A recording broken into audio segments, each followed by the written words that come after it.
एक शादीशुदा लड़की अपनी माँ के पास आई और बोली, अब मैं अपने पति को 1 मिनट भी बर्दाश्त नहीं कर सकती हूँ। मेरा दिल करता है कि मैं उसे मार दूं, लेकिन कानून का सोचकर रुक जाती हूँ कि ऐसा करने से तो मेरी जिंदगी भी बर्बाद हो जाएगी।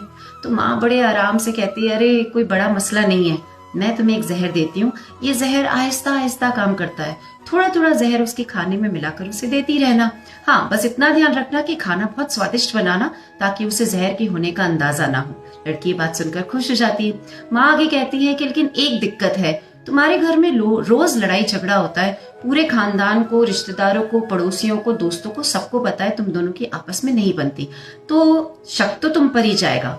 तो तुम एक काम करना, जब तक जहर अपना असर दिखा रहा है तब तक तुम घर का माहौल बदल देना, उसके साथ प्यार और मोहब्बत से रहना, उसकी बात मानना, उसे खुश रखना, उसे इज्जत देना।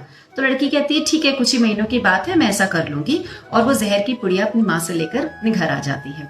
1 महीना भी नहीं गुजरता और वो दोबारा अपनी माँ के पास आती है और कहती है कि माँ, जो जहर आपने मुझे दिया था, क्या उसका कोई तोड़ है? तो माँ पूछती है, क्यों, क्या हो गया?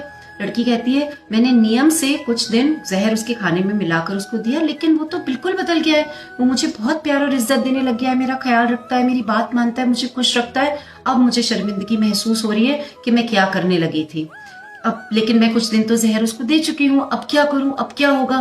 तो माँ मुस्कुराकर कहती है, कुछ नहीं होगा। लड़की को बड़ा आश्चर्य होता है। वो पूछती है, क्यों, ऐसा क्यों कह रही हो? तो माँ कहती है, क्योंकि उस पुड़िया में जहर नहीं, हाजमे का चूर्ण था। जहर उसकी जिंदगी में था तुम्हारा रवैया, तुमने रवैया बदल लिया तो बस सब कुछ ठीक हो गया।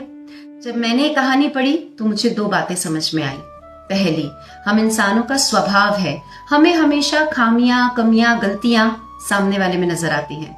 हम हमेशा दूसरों से उम्मीद करते हैं कि वो सब कुछ सही करने की कोशिश करें, हम अपने अंदर झांकना भूल जाते हैं।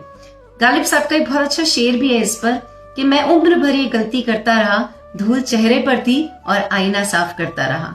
जिस दिन हम अपनी गलतियां देखना शुरू कर देंगे, जिस दिन हम खुद से उम्मीद करना शुरू कर देंगे कि नहीं, सब कुछ सही करने की जिम्मेदारी मेरी है, मुझे कोशिश करनी है, उस दिन वाकई में सब कुछ सही हो भी जाएगा।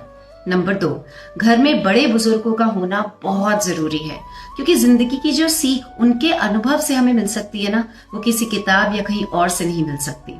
तो जिंदगी में जब भी कोई दुख, परेशानी, तकलीफ आए तो किसी बाहर वाले व्यक्ति से बात करने की जगह अपने घर के बड़े बुजुर्गों से बात करना, उनसे सलाह लेना। वो आपको रास्ता दिखाएंगे और सही रास्ता दिखाएंगे।